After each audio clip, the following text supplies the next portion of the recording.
This is Health Unabashed on Healthcare Now Radio, a show that spotlights promising health and wellness innovations, enabling sustainability and equity for all stakeholders in the healthcare delivery and financing ecosystem. Hosted by digital health advocate, author, and global thought leader, Gil Bashe, the show features the thought-provoking ideas, people, and companies that are making a difference. I'm Gregg Masters, producer and co-host of the show, and join Gil as we engage industry talent who share their insights and best practices to drive the transformational imperative. On today's show, our guest is Dr. Kate Merton, Executive Director of Chicago ARC, a health innovation venture collaborative focused on accelerating health equity through a unique market-based approach that marries collaboration and innovation. Prior to her appointment at Chicago ARC, Kate served as head of Johnson & Johnson Innovation, JLABS Boston and New York City. She has over 15 years of experience working across the healthcare industry, starting in R&D before moving into roles in marketing, business development, external alliances, medical affairs, health outcomes, and most recently, disruptive innovation. And with that introduction, Gil, over to you. Gregg, my friend, thank you for that gracious introduction. I just want to remind our listeners today that Gregg Masters has a wonderful program with Fred Goldstein. These are two pioneers in the area of population health.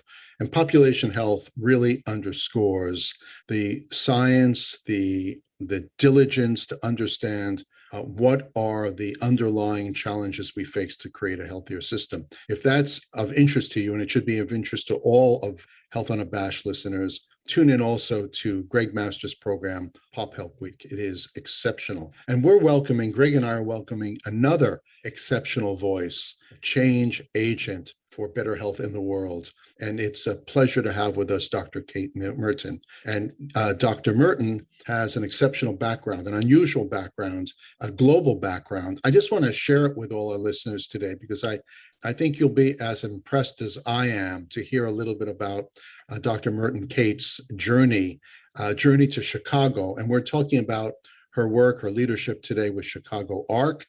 But Kate has her fingerprints on many different important groups that have dealt with incubation, acceleration, and investment in some of the most important health innovation ideas that are going through the pipeline today. Kate and her team have really been instrumental in being the stage of which great ideas and innovators stand upon. Now, Kate has studied pharmacology and toxicology from King's College in London. You'll hear that British accent quite clearly during our conversation. I just want to remind all of our listeners that everything sounds better with a British accent. And it's also because of Kate's experience. It's not only sounds better, it's far more informative. She has her PhD in pharmacology and toxicology from the University of California. So from one place in the world to another, that's not enough.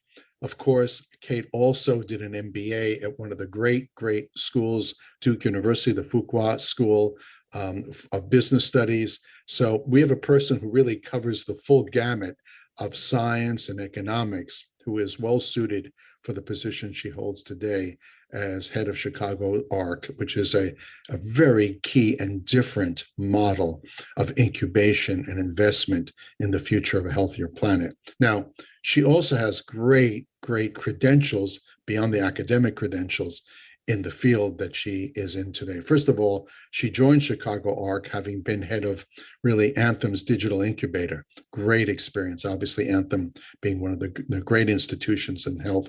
And then, of course, another great institution, Johnson & Johnson's innovation, JLABS, and everybody knows about JLABS, of course.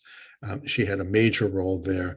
And of course, she's had roles as a PharmD and other roles in business development and marketing, external alliance and medical affairs in Johnson & Johnson and others. So Kate, you come to this role you have today with a encyclopedic knowledge of science, of business, of big business, of economics, and of course, digital health innovation. Tell us a little bit, you made a jump from one of the large enterprises, Anthem, to Chicago Arc. And Chicago Arc's a totally new idea and entity. It combines both health investment and I'll say a little bit of purpose-based thinking. Why Chicago Arc? That is an excellent question, and thank you for running through the preamble of who I am. I'm not sure whether to be flattered or embarrassed, but why Chicago Arc? Actually, the story started before Anthem. It was when I had the pleasure of working at JLABS. I was leading the team on the East Coast, and I was in New York one day, and an individual from Chicago who'd recently paid a visit to Israel and was looking into new innovation mechanisms came to see me, and they wanted to see JLABS and the great model that had been set up there. And they asked me, "Hey, what do you think of Chicago? Are you interested in health equity?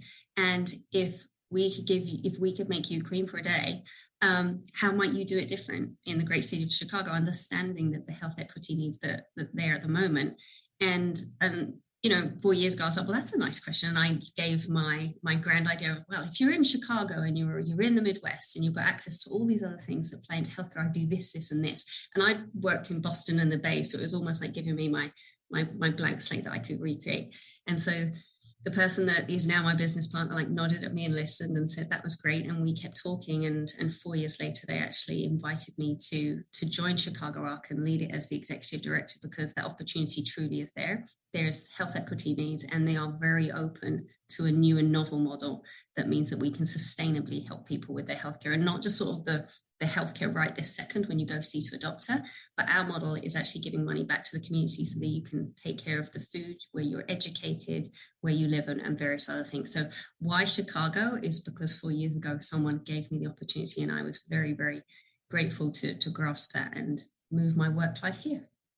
I'm sort of thrilled to hear all this, because we often think of the health industry as being solely focused on the economics.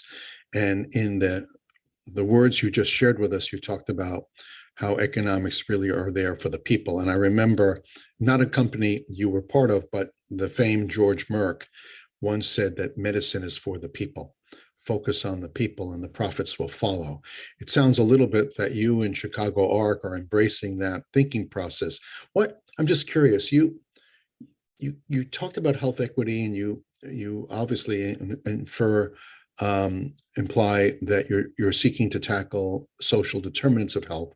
What was the big problem that you and Chicago Arc wanted to resolve, or at least begin to tackle? Yeah, it's actually a well-documented problem. So you can delve into the data, and you can look at the different zip codes in Chicago and in some areas of the Midwest, and you can see that there is a life discrepancy of up to 30 years, depending on which zip code you live in the same city. 30 years. That 30 years doesn't happen overnight.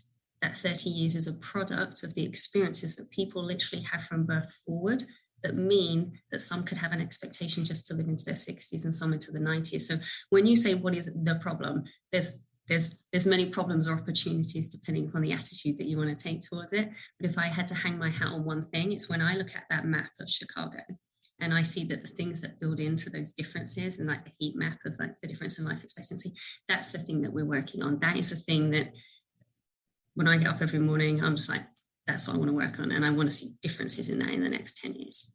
That's fantastic. Clearly, I did a stint in private equity, large private equity. I won't mention the firm, but it is Chicago-based. It's well known. And at that time, the total fund had about 4.5 billion in active management. Today, it's a little more than 10 billion. So it wasn't a small fund. And I learned a tremendous amount during my time with this group. And it has helped me certainly as a business leader to focus on what we termed the relentless focus on return on investment. You just said something very different as a fund. You're obviously there, working with companies. You're bringing the totality of your experience to bear as an advisor. You're raising the fund also to support the entity. The model strikes me as very different. The Chicago Arc model itself does not strike me as the model that I was, sort of honed on, the private equity model, which is you've got limited partners, they put in money, they expect a ample return on investment. It sounds like your vision of return on investment is a blended model. It's certainly economic return on investment, but if I understood you correctly, you're also talking about societal return on investment as a measure of success of Chicago Arc. Am I on track here? You're absolutely tracking. I would say that this needs to be a sustainable business because we need it to work for people long term. So the financial returns on this, that is like buying stakes to the poker game. We have to deliver on that. So if you look at standard VC models, yeah, we're poised to return the same returns, but the way we go about it is such that there has to be societal returns in the near term, even before you see that financial return. And I can explain how we do that. And then in the long term, 5% of the profits from this fund are going to go directly back to the community in a not-for-profit.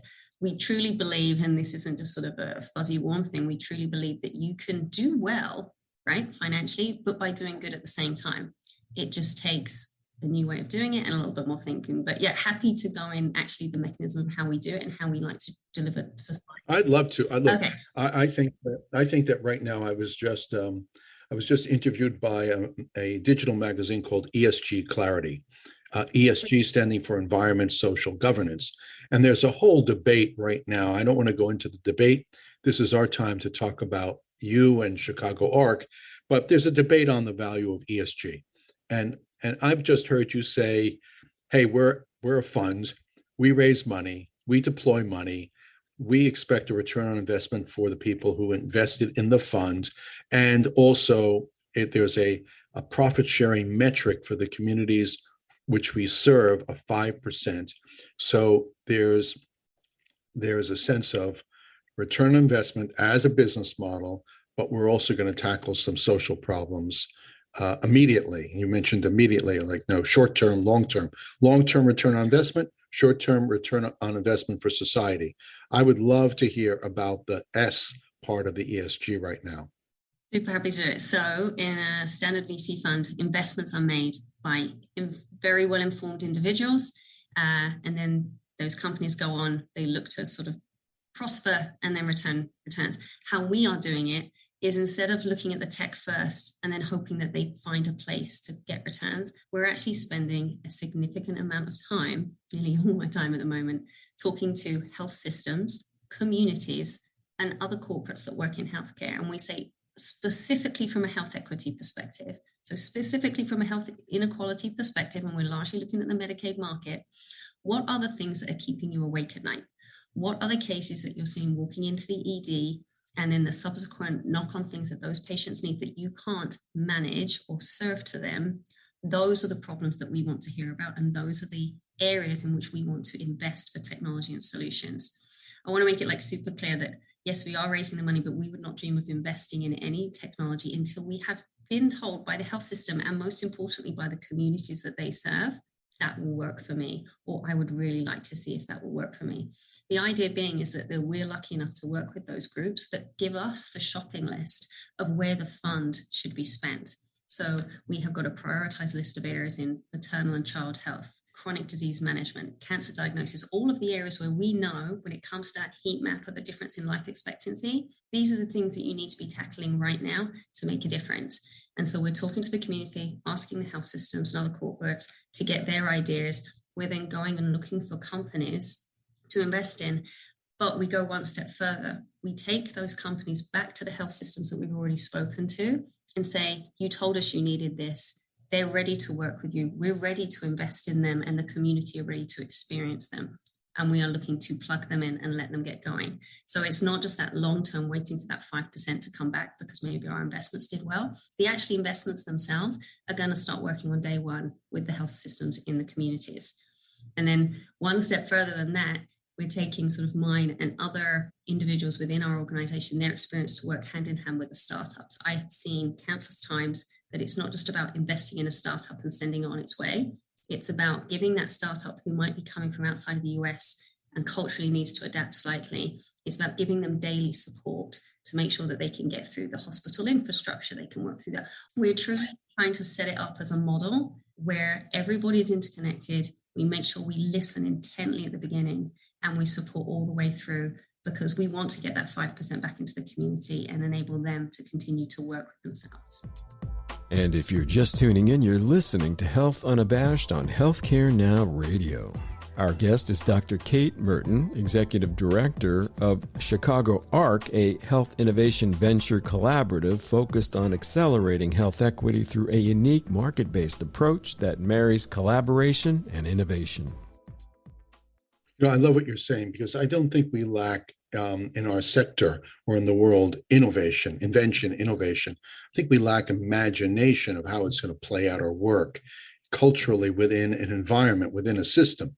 And, I think I've met all around the world amazing people with fantastic ideas and innovations or inventions. They become innovations if you can invent something that nobody wants. That's just an invention. Innovation is when society says, "Eureka, we want this, we need this." I think you're doing something very, very important for the investor, and something I believe in deeply, which is the money alone is not going to ensure success. It's actually the road test inside the system that's so essential. And what I notice in this country is that there are many great inventions that should be innovations embedded in the system, but nobody in the system wants to own the idea. It has no champion in the system. It sounds like you're not just investing or incubating, you and Chicago ARC are serving as ambassadors negotiating sort of that operational opportunity between the idea generator and the system that needs some fix to solve a societal problem. You're there at the table as this negotiator, as it were, of folks. You said you needed to fix this problem in the community. These folks have a pathway to help do that. How do we embed the idea in the system and begin to road test this to solve your problems today? Is that far off from what you're doing? No, that is exactly what we're doing. And what we're lucky enough to do in addition to that is, because we are looking to partner with every health system in Chicago and then across Illinois and spreading out from there, we've already have signed partners who've kind of let us in their front door, and we get to meet with their heads of department. We get to sit down with them and listen to what is going on. And these are truly dedicated people working in these health systems. It doesn't matter if it is a safety net hospital that we're working with or a fully fledged, more fee-for-service institution. They're very well-meaning physicians that want to do good work, and they've got 10 million things to do, and we're there to listen and try and lighten the load. One of the great things that's actually coming out of this is that we're not just working with each hospital system individually. We're actually developing forums where they can come together every quarter and they talk to each other about, this is what I've tested. Maybe it didn't work. You might want to learn from that before you repeat the expensive process again. So we're truly trying to be efficient with our investments by having the different systems talk to each other first. So again, we don't spend our time, valuable money, and most importantly, the community's time and their health, testing out something that's not going to work. So there are great inventions out there, but we all know that in reality, not all of them are going to pan out. So we want to be efficient with our resources. And if we have the different health systems talk to each other first before we test things out, it means we've actually de-risked them further. And we're lucky enough to also be partnered with Sheba Medical Center in Israel, who has already clinically de-risked some of these solutions that we're looking to invest in, which just speeds up the process of getting those inventions you're talking about to actually be working in the real world quicker. Yeah, that's great. The Sheba Medical Center in Israel, which I know from U.S. News and World Report, is ranked, I think, as one of the 10 great medical centers of the world, has been a global testing ground for a multiple digital health and medical device, wearables, and health technologies. They're almost like, you could say, in the clinical setting, sort of your phase 1, phase 2, sort of like examination of these vast range of technologies, working on a large population. And then you have the advantage of sort of like taking some of those inventions and now bringing them to the front lines of care where they're needed. Now you're in Chicago, and you obviously have studied the communities. You're working with the communities. It sounds like at this point you have some really key partners working with you on the ground in Chicago. Could you share some of those and how that's working for you and Chicago ARC, and most importantly, people in Chicago who need help? We'll have to have you back. We'll have to have you back on the program. You're locked in. Yep, happy to. So I mentioned that we already have some partnerships in place. We were very happy to sign a partnership with Sinai, which is a safety net institution in Chicago. We're also working with the University of Chicago and having talks with Northwestern. And there are various other institutions that we're anticipating will actually be signed up in the next 30 days, but I can't speak to them yet. But those are the key ones that we're actually in the process of. There's going to be a lot more going on by the end of the year. You know, we're very excited to take the learnings that we've got from the health systems. And also, I don't want, apart from the health systems, I always mention the community being so important. There are a number of collaboratives, Southside Collaborative and others in Chicago, in and around Chicago and across Illinois that are doing great work. And I kind of want to emphasize that we're not here to recreate the wheel. You don't need another group that say they're going to talk to the community and over question them. That has already been done. We're actually here to try and be the execution arm of the people who know better. Like, I'm always very well aware that most of the time when I walk into the room, I'm not the smartest. And we are so lucky to be working with those collaboratives that already have the insights. They're saying, hey, if you are going to invest in technology, we've already checked. This is the kind of thing we need to go look for. So in addition to the health systems, it's also the collaboratives that they belong to, that the community groups are involved with. I sense from your energy that there are some things already that you're particularly proud of, you're excited about. And we've been talking about the idea about Chicago ARC, why it's so important, this sense that you are, it's sort of old and new. It's drawing from the knowledge and successes of a great medical system, Sheba Medical Center, and your innovation, your experience with some of the great incubators, accelerators, investment groups in the health area. So it's like a 1 + 1 = 5. There's some things I sense that you're particularly proud of. Can you share a few of those? Yeah, I can share the fact that I'm super proud to be working with the institutions in Chicago. Like, when we have gone to Israel and other cities in the globe to look for technology, they are shocked to hear that Chicago has the third largest healthcare market. And often it is a place which is overlooked when there's companies coming from the outside wanting to come and invest their time and technology. So I'm super proud that part of our role is actually elevating the great areas in Chicago and the Midwest that would love to partner with people from outside. But then with regards to groups that I'm particularly excited about, one of the things that we want to do, and I've mentioned it, is be sustainable. And that means sustainable for the people we serve too. So when we go out and we look for companies, we are very keen to understand, hey, from an employment base, as you grow, who is it that you anticipate is actually going to be working for you? So one of the startups that we've had the pleasure of getting to know recently is Lynn Health, and they work in the area of sort of behavioral health support. One of the things that is unique about Lynn is, as we were talking to them about sort of matching them up with a health system and the needs in Chicago, was around how they need to employ counselors on the back end to make this whole system work. And one of the things we talked to them about was the fact that they could actually employ the people in Bronzeville on the south and west side of Chicago to be the counselors for their company. So the great thing for us is that we can see that they're going to get better healthcare by working with Lynn. And then at the same time, there's the economic development piece where there's also job creation. So we're very keen to see that sort of the funds from Chicago ARC are going to invest in companies that are good for people's health, and then also going to be good for people's long-term wealth as well. That is exciting. You have a lot to be proud of. You're fast moving. You've really put your foot down on the gas pedal of Chicago ARC. You're building alliances. You're speaking with people who want to invest in this as a fund that really deals with the sustainability of a community and of a medical system that, as you mentioned, is the third largest in the nation. If we have the pleasure of getting back in 6 months, Kate, do you care to sort of prophesize of some of the things? Obviously, protecting names and so forth, but share with us a vision of the future. Get inside your TARDIS and pop out 6 months from now. What will we be hearing from you? So 6 months from now, I would love to be able to tell you 10 names of health systems that we've signed up. Those in Chicago, those across Illinois, because there's actually inequities in rural healthcare, and we want to make sure that we're serving them too. So you'll be hearing about that.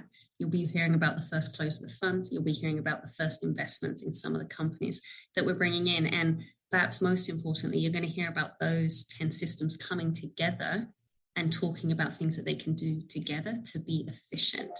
There are so many solutions that can be implemented much better when people are working together than people making their own individual mistakes. So that's what I would love to be telling everybody in 6 months.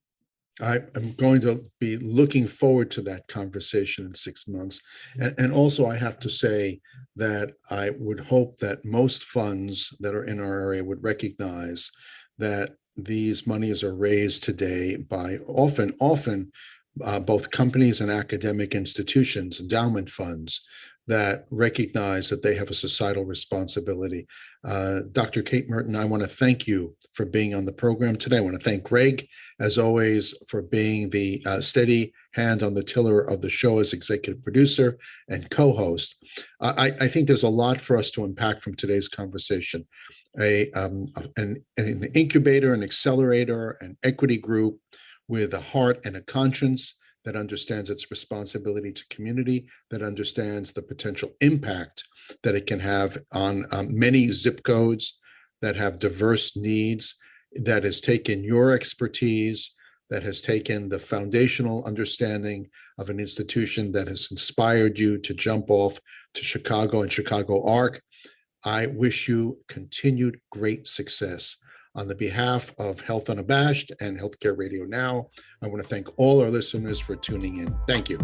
And that's a wrap for today's broadcast. We want to thank our listeners for tuning in and our special guest, Dr. Kate Merton, Executive Director of the Health Equity Collaborative, Chicago Arc. Do follow Kate's work at Chicago Arc via www.chicagoarc.health and on Twitter via @Catherine Merton. We are weekdays at 10:30 a.m., 6:30 p.m., and 2:30 a.m. Eastern, or 7:30 a.m., 3:30 p.m., and 11:30 p.m. Pacific. Do keep the conversation going with Gil and me on Twitter by connecting with us via @Gil_Bashe, and that's Bashe, and Gregg Masters, MPH. And that's Gregg with 2 G's, and do remember to tag your tweets with #HealthUnabashed. Until next time, stay unapologetically passionate about improving health.